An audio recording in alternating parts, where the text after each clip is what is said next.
Chairman اسار trust doctor Ghulam Sarwar محمد افضال محمد اعظم اور ان کے دوست احباب کی اپنی مدد آپ کے تحت چلنے والے ادارے اسار اکیڈمی فار اسپیشل چلڈرن کے زیر اہتمام 25 دسمبر یوم قائد کے موقع پر پروقار تقریب کا انعقاد کیا گیا۔ پروگرام مینیجر عارف مغل قمر عباس میڈم گلناز پرنسپل اسار اکیڈمی نے تقریب کے انتظامات کی نگرانی کی، جس میں اسپیشل بچوں کے والدین نے شرکت کی۔ مہمان خصوصی بصارت سے محروم کمپیوٹر آپریٹر اعلیٰ تعلیم یافتہ حافظ مبین تھے، جو کہ آفس جاب کرتے ہیں اور کئی اداروں میں نابینا افراد کو ٹریننگ دے رہے ہیں۔ انہوں نے والدین سے خطاب کرتے ہوئے کہا کہ ان بچوں کو کم تر نہ سمجھا جائے، یہ ہر میدان میں کامیابی کی صلاحیت رکھتے ہیں۔ اسپیشل بچوں نے قائد اعظم ڈے کی مناسبت سے پرفارمنس پیش کر کے حاضرین کو حیران کر دیا۔ یاد رہے کہ یہ ادارہ 7 سال سے اسپیشل بچوں کے لیے کام کر رہا ہے۔ اسی ادارے کی دوسری برانچ جلال پور جٹا پیجو کی میں ہے، جس میں معذور افراد کو فری تعلیم دی جا رہی ہے۔ شرکائے تقریب نے کہا کہ پرنسپل اسار اکیڈمی میڈم گلناز ہمارے گاؤں کے لیے مثال ہیں، جو اسپیشل بچوں کے لیے نیک کام کر رہی ہیں اور 3000 سے زائد بچیوں کو سلائی سکھا کر ہنرمند بنا چکی ہیں۔ اس موقع پر پرنسپل اسار اکیڈمی میڈم گلناز نے کہا کہ یہ معذور افراد کے لیے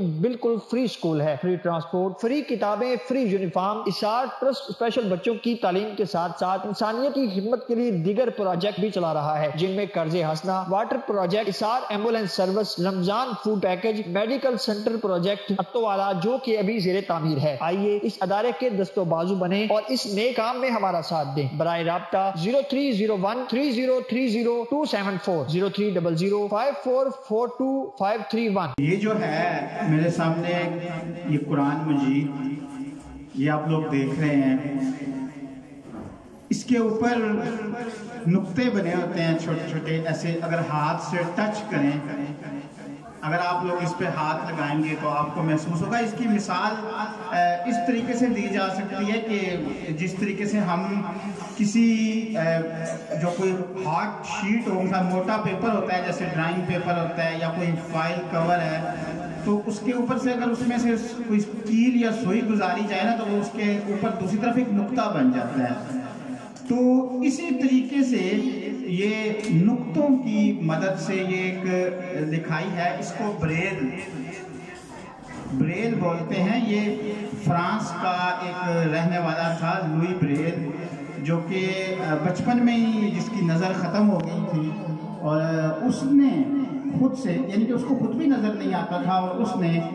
نابینا لوگوں کے پڑھنے کے لیے یہ لکھائی ایجاد کی تھی۔ اس کا اپنا نام کیونکہ لوئی بریل تھا،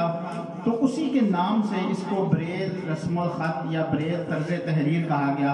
اور اس لکھائی میں نابینا بچوں کے پڑھنے کے لیے پہلی کلاس سے لے کر 10ویں تک 12ویں تک مکمل کتابیں جو ہیں وہ موجود ہیں، اردو ہو، انگلش ہو، سائنس ہو، اسلامیات، میتھمیٹکس، ساری کتابیں موجود ہیں۔ اور یہاں پہ بھی ماشاءاللہ اسار اکیڈمی نے بھی انتظام کیا ہوا ہے، بچے بریل سیکھ رہے ہیں۔ تو یہ قرآن مجید ہے، یہ اسی لکھائی میں ہے۔ تو کیونکہ میں نے آپ کو شروع میں بتایا ہوا ہے کہ میں نے ظاہر الحمدللہ ویسے حفظ کیا ہوا ہے، اس وقت تو ہمیں پڑھنے میں بڑی مشکل ہوتی تھی، ہمیں کوئی بچہ سبق یاد کراتا تھا تو ہم یاد کرتے تھے، اگر وہ بچہ ناراض ہو جائے تو پھر سبق نہیں یاد ہوتا تھا۔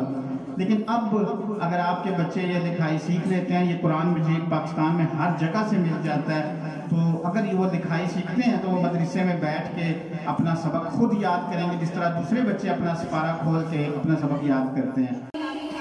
آج ہمارا پروگرام رکھنے کا مقصد صرف یہ تھا،